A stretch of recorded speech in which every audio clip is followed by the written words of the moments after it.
Il y avait du sang partout. Mes vêtements étaient trempés. La scène devenait une vision d'horreur vivante. Récemment, j'ai été embauché dans un nouveau club, une place qui venait d'ouvrir après avoir été reconstruite sur les ruines d'un ancien club de comédie. Dès le premier jour, j'ai ressenti une énergie lourde et oppressante, comme si les murs murmuraient des secrets oubliés. Au début, j'ai essayé de ne pas y prêter attention. Mais plus le temps passait, plus les sensations devenaient impossibles à ignorer. Quand je me préparais seul à l'arrière, je voyais des ombres dansant au coin de ma vision, disparaissant dès que je tournais la tête. C'était comme si elles jouaient avec moi, se moquant de ma peur. Des mots indistincts flottaient dans l'air, des rires étouffés et des murmures de conversations perdues dans le temps. Les vieilles anecdotes d'humoristes fatigués et les applaudissements disparus semblaient émaner des murs. Les soirs où j'ouvrais le club, les ombres semblaient plus sombres, plus proches et les murmures plus insistants. Il y avait des moments où j'entendais des pas derrière moi, alors que j'étais seul. Mon cœur battait à tout rompre, mais je ne trouvais jamais personne. Un soir, alors que je me préparais pour mon numéro, j'ai vu une silhouette se refléter dans le miroir devant moi. Une figure pâle, vêtue de vêtements d'époque, avec un regard perçant qui m'a glacé le sang. Je me suis retourné brusquement, mais la pièce était vide. Le silence était assourdissant, comme si l'air même retenait son souffle. Les mauvaises énergies de cet endroit étaient palpables. Elles s'infiltraient dans mes rêves, me réveillant en sueur, le cœur battant. Les autres filles ressentirent aussi cette oppression, mais nous n'en parlions que rarement, de peur de rendre nos terreurs plus réelles. Les clients, eux, ne semblaient rien remarquer, plongés dans leur propre monde de plaisir et de distraction. Un jour, après une nuit particulièrement troublante où les murmures avaient pris une tonalité presque menaçante, j'ai décidé que je ne pouvais plus rester. J'ai donné ma démission le lendemain, préférant la précarité à cette angoisse incessante. Moins d'un an après avoir commencé, j'ai quitté ce club maudit, incapable de supporter plus longtemps les présences spectrales et les mauvaises énergies qui hantaient chaque recoin. Aujourd'hui encore, je frissonne en repensant à ce lieu.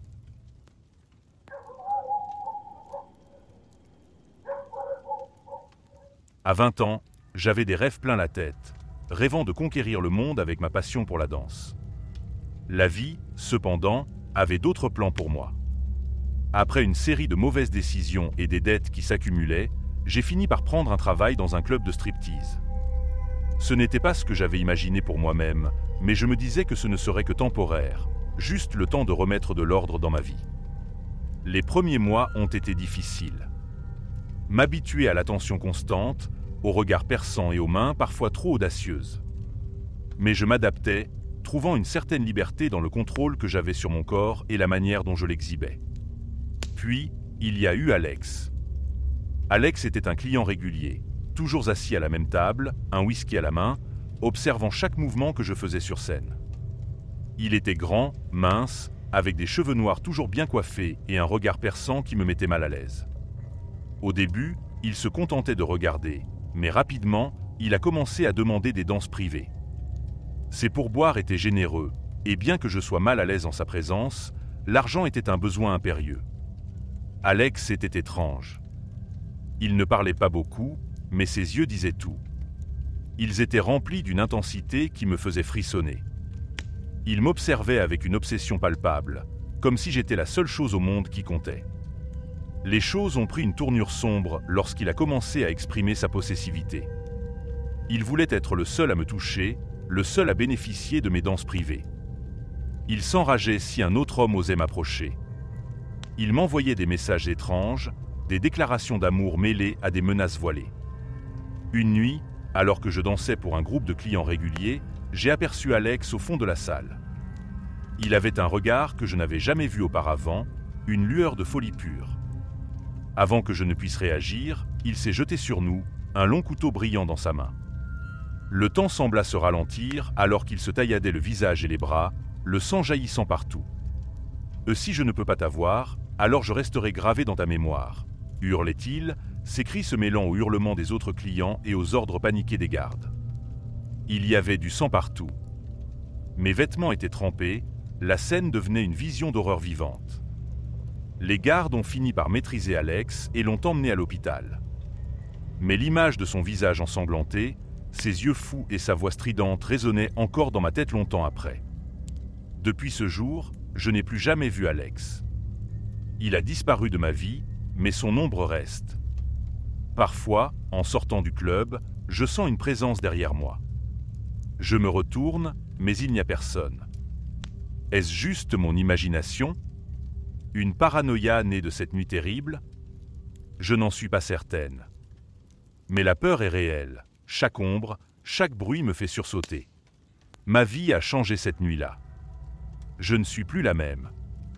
Le striptease n'est plus seulement un moyen de survivre, c'est devenu une scène de mes cauchemars. Je continue parce que je n'ai pas d'autre choix. Mais chaque nuit, je me demande si Alex est vraiment parti, ou s'il attend, quelque part, prêt à replonger dans mon existence avec la même violence destructrice.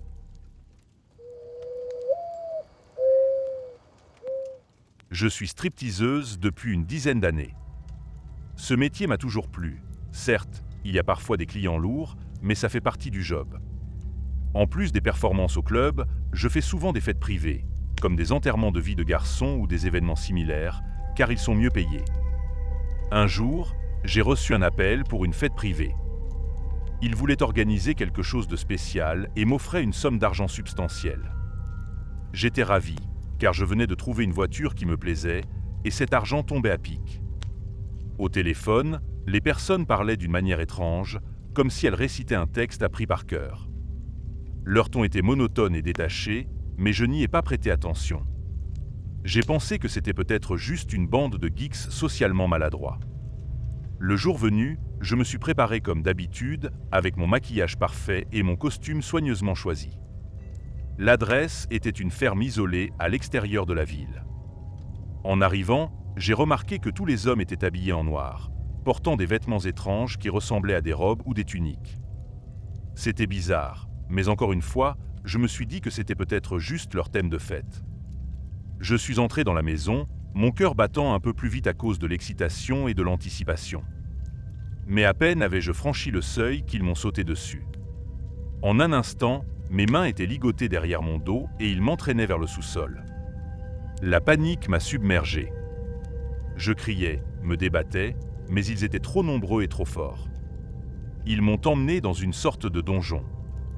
Les murs étaient en pierre brute et il y avait des bougies allumées partout, créant une atmosphère sinistre. Des symboles étranges étaient gravés sur les murs et le sol. Ils ont commencé à chanter des chansons en latin, des mots que je ne comprenais pas mais qui résonnaient avec une lourdeur malsaine.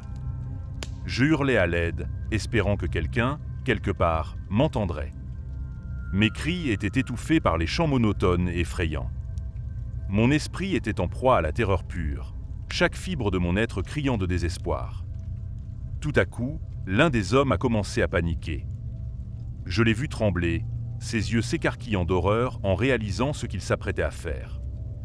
Il a reculé, puis a couru vers la sortie, sortant son téléphone portable.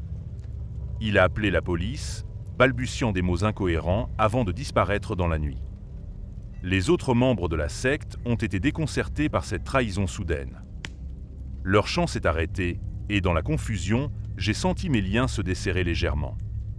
Un des hommes, pris de panique, m'a détaché et m'a dit de fuir avant de courir à son tour.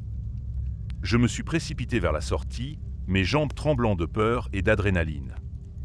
À l'extérieur, les lumières des phares de la police étaient visibles au loin. J'ai couru aussi vite que possible vers la route, hurlant et agitant les bras pour attirer leur attention. La police est arrivée juste à temps. Ils ont investi la ferme, arrêtant plusieurs membres de la secte. J'étais en état de choc, incapable de comprendre pleinement ce qui venait de se passer. Ils m'ont emmené à l'hôpital où j'ai passé plusieurs jours à me remettre de mes blessures physiques et psychologiques. Cette expérience m'a traumatisé profondément. Je n'ai jamais pu revenir au club ou accepter d'autres fêtes privées. La peur reste en moi, chaque ombre, chaque bruit me rappelant cette nuit terrifiante. Mais je suis reconnaissante d'être en vie, grâce à cet homme qui a trouvé la force de faire ce qui était juste. Depuis, je vis avec la vigilance constante, espérant ne jamais revivre un tel cauchemar. J'ai rencontré toutes sortes de clients. Certains étaient simplement en quête de distraction, d'autres un peu plus étranges, mais généralement inoffensifs. C'est ce que je pensais, jusqu'à ce que je fasse la connaissance de Marc. Marc était un client régulier. Il venait souvent au club, s'asseyait toujours à la même table, commandait le même cocktail et regardait les spectacles sans jamais causer de problème. Il semblait doux, presque timide, et il ne m'avait jamais fait sentir mal à l'aise. Au fil du temps, j'ai commencé à lui faire confiance. Il parlait peu, mais quand il le faisait, il semblait sincère et respectueux. Un soir, après une longue nuit de travail, Marc m'a proposé de m'accompagner jusqu'à ma voiture. Il était tard, et le parking du club pouvait être un endroit inquiétant à cette heure. Sa proposition m'a paru gentille, et j'ai accepté sans trop réfléchir. Après tout, c'était Marc, l'homme tranquille et prévenant. Nous avons marché ensemble jusqu'au parking, discutant de choses et d'autres. C'est alors qu'un camion est arrivé en trombe et s'est arrêté brutalement devant nous. Avant que je ne puisse réagir, la porte arrière du camion s'est ouverte et 3 hommes ont sauté dehors. Ils ont essayé de me saisir, leurs mains rugueuses et fortes m'agrippant violemment. J'ai crié de toutes mes forces, paniqué, luttant désespérément contre eux. Mon cœur battait à tout rompre, l'adrénaline me donnant la force de me débattre. Les gardes du corps du club, qui étaient encore présents à cette heure, ont entendu mes cris. En un instant, ils ont accouru et une bagarre intense a éclaté. Les hommes étaient bien entraînés, mais nos gardes du corps l'étaient aussi. La lutte était féroce, des coups pleuvaient de part et d'autre. J'étais terrifié, me sentant impuissante au milieu de ce chaos. Marc, lui, s'était volatilisé, révélant sa véritable nature de traître. Finalement, nos gardes du corps ont réussi à maîtriser les agresseurs. La police est arrivée peu de temps après, et les hommes ont été arrêtés. L'enquête qui a suivi a révélé un réseau de trafic d'êtres humains, spécialisé dans l'enlèvement de stripteaseuses pour les vendre sur le deep web. Marc faisait partie de ce réseau. Sa gentillesse n'était qu'un masque, une façade destinée à gagner ma confiance pour me piéger. Grâce à l'intervention rapide des gardes du corps et à l'enquête policière, le réseau a été démantelé et de nombreuses autres femmes ont été sauvées. Cette expérience m'a profondément marqué. Je ne peux plus regarder les clients avec la même confiance. Chaque sourire, chaque mot aimable cache peut-être une intention sinistre.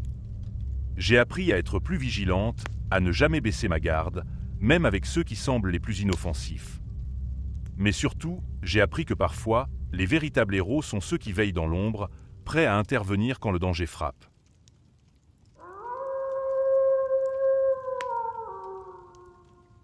J'ai choisi ce métier pour m'échapper de chez mes parents, qui étaient très stricts. Je voulais être indépendante, vivre ma vie selon mes propres termes, alors j'ai quitté leur maison pour m'installer dans une autre ville, loin de chez eux. Les premiers mois ont été difficiles mais excitants. J'aimais mon travail, j'avais trouvé une certaine liberté et j'apprenais à me débrouiller seul. Mais cette sensation d'autonomie et de sécurité a rapidement été remplacée par la peur. Tout a commencé par de simples lettres anonymes, des messages étranges laissés sur ma porte. Au début, je pensais que c'était une blague de mauvais goût, mais ça n'a fait qu'empirer.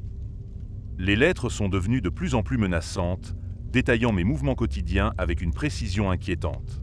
« Je te vois », y disait l'une d'elles, accompagnée d'une photo de moi en train de faire mes courses. Chaque fois que je recevais une de ces lettres, un frisson glacé parcourait ma colonne vertébrale. Comment quelqu'un pouvait-il savoir autant de choses sur ma vie? Des objets ont commencé à disparaître chez moi. Une brosse à cheveux, un vieux livre, des vêtements. Je pensais d'abord que je les avais simplement égarés. Puis, un jour, j'ai reçu une photo qui m'a glacé le sang. C'était une image d'un homme allongé sur mon lit, portant un masque et entouré de mes culottes. La note jointe disait « Bientôt, tu seras à moi ». La terreur s'est emparée de moi. Quelqu'un s'était introduit chez moi, avait fouillé mes affaires et me faisait maintenant comprendre qu'il pouvait revenir à tout moment. J'avais l'impression que les murs de mon appartement se refermaient sur moi, chaque bruit devenant une menace potentielle. Je ne pouvais plus dormir, je vivais dans une constante angoisse. Une nuit, j'ai pris la décision de partir. J'ai rassemblé quelques affaires essentielles et j'ai quitté cet appartement qui était devenu une prison. Je suis parti sans me retourner, laissant derrière moi tout ce que j'avais construit. J'ai changé de ville, espérant que la distance me protégerait de ce cauchemar. Dans ma nouvelle ville, j'ai essayé de recommencer ma vie. J'ai trouvé un nouveau travail, un nouvel appartement. Mais la peur ne m'a jamais vraiment quitté. Chaque fois que je vois une lettre sur le pas de ma porte, mon cœur s'emballe, craignant qu'il ne m'ait retrouvé. Chaque fois que je sors, je regarde constamment par-dessus mon épaule, m'attendant à voir ce visage masqué dans la foule. Vivre avec cette peur constante est épuisant, mais j'essaie de rester forte. Je veux croire que j'ai réussi à échapper à cet individu malade, que je suis en sécurité maintenant. Mais une part de moi sait que tant qu'il ne sera pas arrêté, je ne pourrai jamais vraiment être en paix. Mon histoire est un rappel cruel que, même dans une nouvelle ville, les ombres du passé peuvent toujours nous suivre.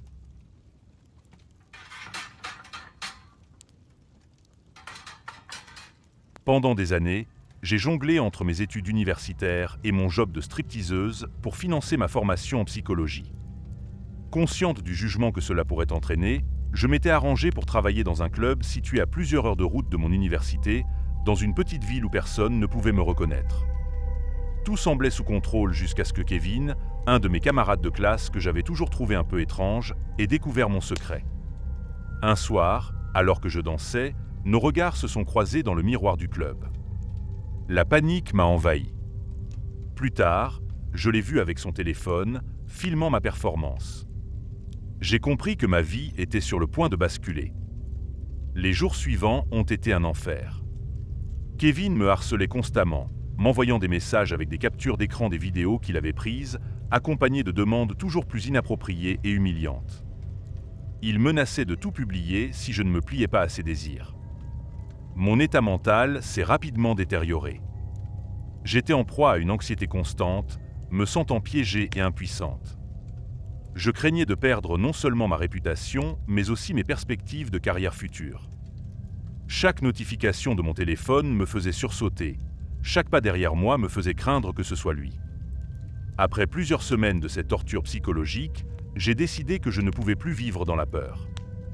Malgré la honte et la peur d'être jugé, j'ai rassemblé tout mon courage pour aller à la police. J'ai expliqué la situation, montré les messages et les menaces. Les officiers ont pris l'affaire au sérieux et ont immédiatement agi. Kevin a été convoqué par la police. Confronté à l'autorité et à la possibilité de conséquences légales graves, il a été submergé par la peur. Il a effacé toutes les vidéos en présence des policiers et a promis de ne plus jamais m'approcher. La police m'a assuré qu'il garderait un œil sur lui et que je devrais les informer de toute autre tentative de harcèlement. Soulagé mais toujours ébranlé, j'ai repris peu à peu ma vie. Cette expérience m'a rendu plus forte et plus déterminée à finir mes études. J'ai progressivement retrouvé ma confiance en moi, consciente que je n'avais pas à porter la culpabilité de l'agression dont j'avais été victime. Avec le soutien de mes amis et de ma famille, qui ont finalement appris la vérité et m'ont soutenu sans jugement, j'ai pu tourner la page. Cette épreuve m'a aussi donné une nouvelle perspective sur mes futurs engagements professionnels. Je suis désormais plus déterminé que jamais à aider ceux qui sont confrontés à des abus et du harcèlement. Mon histoire, loin de me définir, est devenue une source de force et d'inspiration pour lutter contre les injustices que subissent les autres.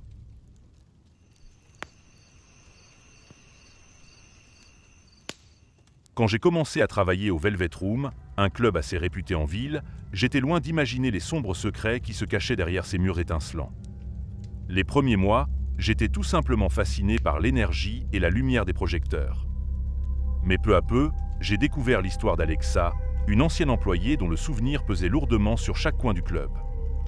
Alexa, d'après ce que les autres filles racontaient, était connue pour sa méchanceté et son attitude manipulatrice. Elle jouait des coups bas, cachait les costumes des autres filles, coupait exprès des parties de leur tenue ou diffusait des rumeurs blessantes. Elle avait un comportement obsessionnel envers le contrôle, vérifiant et revérifiant l'ordre des choses, forçant tout le monde à suivre ses règles arbitraires, même dans les moindres détails. Quelques mois après mon arrivée, le destin d'Alexa a pris une tournure tragique. Une nuit, après une série de disputes particulièrement violentes avec plusieurs danseuses, elle s'est enfermée dans les vestiaires. Le lendemain matin, on l'a retrouvée morte, les poignets tranchés, dans une mare de sang qui avait commencé à coaguler autour d'elle. L'ambiance déjà lourde du club s'est alourdie d'un choc et d'une horreur qui ne se sont jamais vraiment dissipés. Depuis sa mort, des phénomènes étranges et terrifiants ont commencé à se manifester. Des fois, en montant les escaliers vers la scène, je sens comme des mains qui poussent contre moi, me forçant à lutter pour ne pas trébucher. La nuit, quand le club se vide et que les lumières s'atténuent, on peut entendre un rire maléfique, lointain et glaçant, résonner dans les couloirs vides. Certaines des filles ont même vu son reflet dans les miroirs du vestiaire, son visage pâle nous observant avec des yeux remplis de rage et de douleur. Elle semble toujours porter les stigmates de sa mort, les marques sombres de ses poignets tranchées visibles et terrifiantes. Tout le monde au club est convaincu que l'esprit d'Alexa n'a jamais quitté ces lieux. Elle hante le Velvet Room, prise dans une boucle éternelle de malice et de désespoir. Des rituels de nettoyage ont été tentés, des médiums consultés, mais rien n'a réussi à apaiser son âme tourmentée. Vivre et travailler ici, sachant que chaque coin d'ombre pourrait cacher son esprit vengeur, est un test constant de notre courage. Chaque soir, avant de monter sur scène, je prends une profonde inspiration, espérant que la nuit se passera sans incident. Mais au fond, je sais que tant que les portes du Velvet Room resteront ouvertes, Alexa restera avec nous, son esprit errant parmi les paillettes et les ombres, ne trouvant jamais le repos.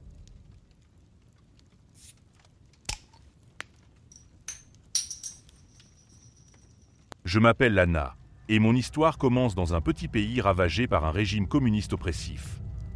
Comme tant d'autres, j'ai rêvé d'une vie meilleure, pleine de promesses et d'opportunités. C'est ce rêve qui m'a poussé à traverser l'océan jusqu'aux États-Unis. Mais loin de l'idéal que j'avais imaginé, j'ai été accueilli par un cauchemar qui a failli me briser. À mon arrivée, un homme qui prétendait être un protecteur et un employeur m'a accueilli. Il s'appelait Victor, et il m'a rapidement pris mes papiers sous prétexte de s'occuper de la paperasse nécessaire pour ma situation d'immigré. Sans papiers, sans connaissances et ne parlant pas bien l'anglais, je me suis retrouvé complètement à sa merci. Victor possédait un club, et c'est là que ma descente aux enfers a commencé.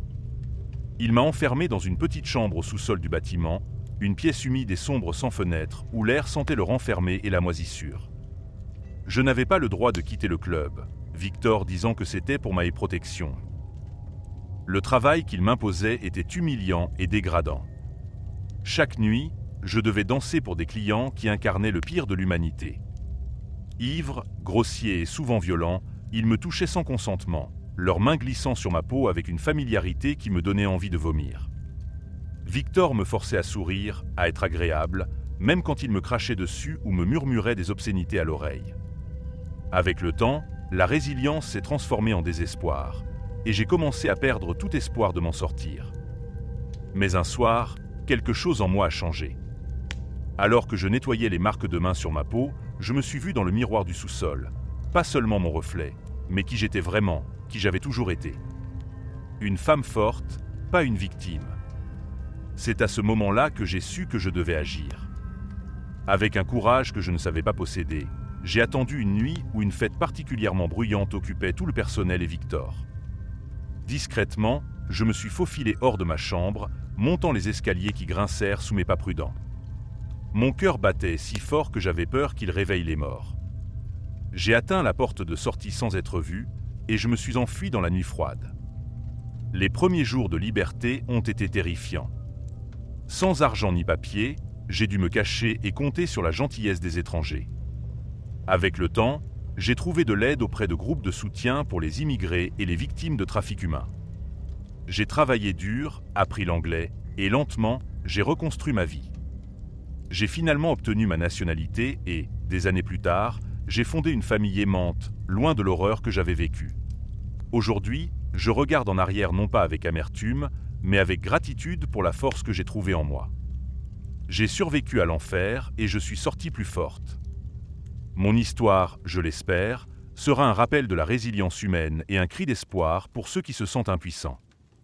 Lana n'est plus une victime. Lana est une survivante. Merci d'être resté jusqu'à la fin. N'oubliez pas d'aimer la vidéo, de vous abonner à notre chaîne et de laisser vos propres histoires en commentaire. On se retrouve demain à la même heure devant ce feu.